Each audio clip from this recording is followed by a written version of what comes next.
Hello guys, আমরা এখন চলে আসলাম মৌলভীবাজারের সবচেয়ে বড় চা বাগানে। দেখো চারিদিকে কি অবস্থা। এইদিকে চা বাগান, এইদিকে চা বাগান, চারিদিকে চা বাগান। চলো আমরা এখন চা খাবো, সেরা চা।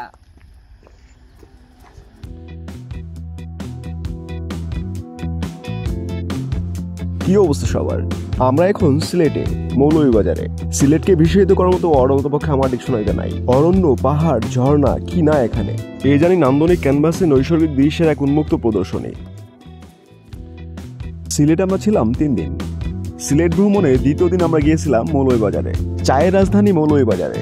এখানে আসলে মনেই হবে না এটা বাংলাদেশ। কত সুন্দর পাহাড়ি আঁকাবাঁকা রাস্তা, চায়ের পাতাগুলো মনে হচ্ছে পাহাড়ের সাথে অলংকারের মতো লেপ্টে আছে। প্রকৃতির রূপে আরো একবার যেন মুগ্ধ হলাম। প্রকৃতির এই নান্দনিক রূপে আরো একটু মিশে যেতে আমরা নিয়েছিলাম একটা সিএনজি। যেখানে ইচ্ছা হচ্ছিল সেখানেই সিএনজিটাকে দাঁড় করিয়ে আমরা সৌন্দর্য উপভোগ করতেছিলাম আর চুমুক দিচ্ছিলাম দেশের সেরা চায়ের পাতা দিয়ে বানানো চায়ের কাপে। এই জায়গাটা অনেক বেশি সুন্দর, এই জন্য আমরা একটু বেশি সময় কাটাবো এখানে। মনে হচ্ছে এখানে 3-4 দিন শুয়েই পার করে দিই।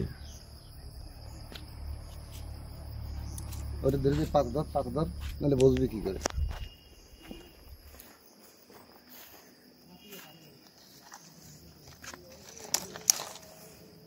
চায়ের পাতা। এই যে পাহাড়ে উঠতেছি, বাবা কি উঁচু পাহাড়।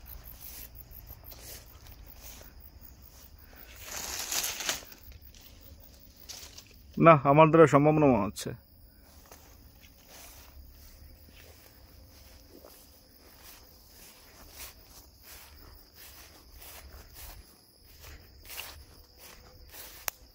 এই যে আমার আঙ্কেল। তোরাতে কি হয়? তোরাতে কি রে?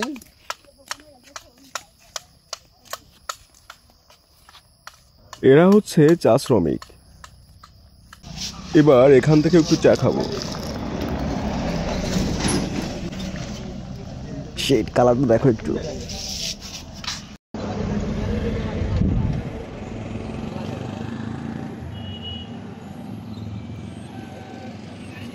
এই হচ্ছে মৌলভীবাজারের চা, মানে চায়ের একদম বাগানের পাশ থেকে খাচ্ছি।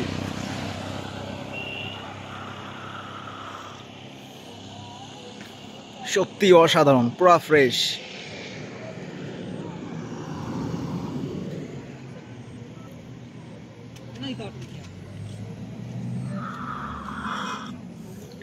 সময় পেলেই মৌলভীবাজার চলে এসো, কথা দিচ্ছি অনেক সুন্দর সময় কাটবে।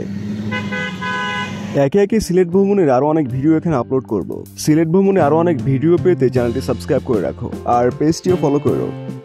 আজ এ পর্যন্তই, সবাই ভালো থেকো, আমার জন্য দোয়া করো।